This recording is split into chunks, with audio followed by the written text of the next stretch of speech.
મહેસાણાના ખેરાલુના ધારાસભ્યના ફાર્મ હાઉસમાં આપઘાતનો બનાવ સામે આવ્યો છે। ધારાસભ્ય સરદાર ચૌધરીના ફાર્મ હાઉસમાં આપઘાતનો બનાવ થયો છે।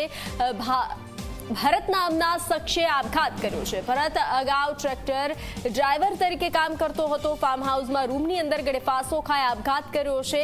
પહેલા કામ કરતો હોવાથી રાત્રિ રોકાણ કરવા રોકાયો હતો। રાત્રિ દરમિયાન ગળેફાંસો ખાઈ જીવન ટૂંકાવ્યું છે। તો આપઘાત પાછળનું કારણ અકબંધ છે। પોલીસે આ મામલે વધુ તપાસની કામગીરી હાથ ધરી છે। તો ગળેફાંસો ખાઈ જીવન ટૂંકાવ્યું છે। પહેલા કામ કરતો હોવાથી રાત્રિ રોકાણ કરવા રોકાયો હતો। મહેસાણાના ખેરાલુના ધારાસભ્યના ફાર્મ હાઉસમાં આપઘાતનો બનાવ બન્યો છે। રાત્રિ દરમિયાન ગળેફાંસો ખાઈ આપઘાત કર્યો છે।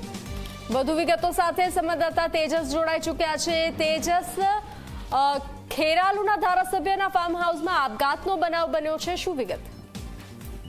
બિલકુલ દીપકજી કહી શકાય કે ખેરાલુ ધારાસભ્ય સરદાર ચૌધરી છે તેમના ફાર્મ હાઉસની ઓડીમાં એક જે છે એમનો પૂર્વ જે કર્મચારી ડ્રાઈવર હતો તેને આપઘાત કરી લીધો છે। હાલમાં વાત કરીએ તો ફાર્મ હાઉસના રૂમની અંદર ગળે ફાંસો ખાઈને જે છે તે આપઘાત કર્યો છે। મૃતકની વાત કરીએ તો ભરત કઠિયારા લગભગ જે છે 10 વર્ષ પહેલા આ ફાર્મ હાઉસમાં ટ્રેક્ટર ડ્રાઈવર તરીકે કામ કરતો હતો અને મંગળવારની રાત્રે જૂનો માણસ હોવાથી તેને ફાર્મ હાઉસમાં રાત્રિ રોકાણ રહેવા માટે જે છે તે ઓડીમાં તેને મંજૂરી આપવામાં આવી હતી, પરંતુ બીજા દિવસે જોતા જે છે તે લાશ લટકતી હાલતમાં જે છે તે જોવા મળી હતી ઓરડીની અંદર। ત્યારે હાલમાં તો સમગ્ર મામલે ખેરાલુ પોલીસ દ્વારા જે છે તે આ યુવકે જે છે કયા કારણોસર આત્મહત્યા કરી છે તે મામલે હાલમાં તો તપાસ કરવામાં આવી રહી છે, પરંતુ હાલમાં તો આપઘાત કરવાનું કારણ જે છે તે હજુ પણ અકબંધ જોવા મળે છે।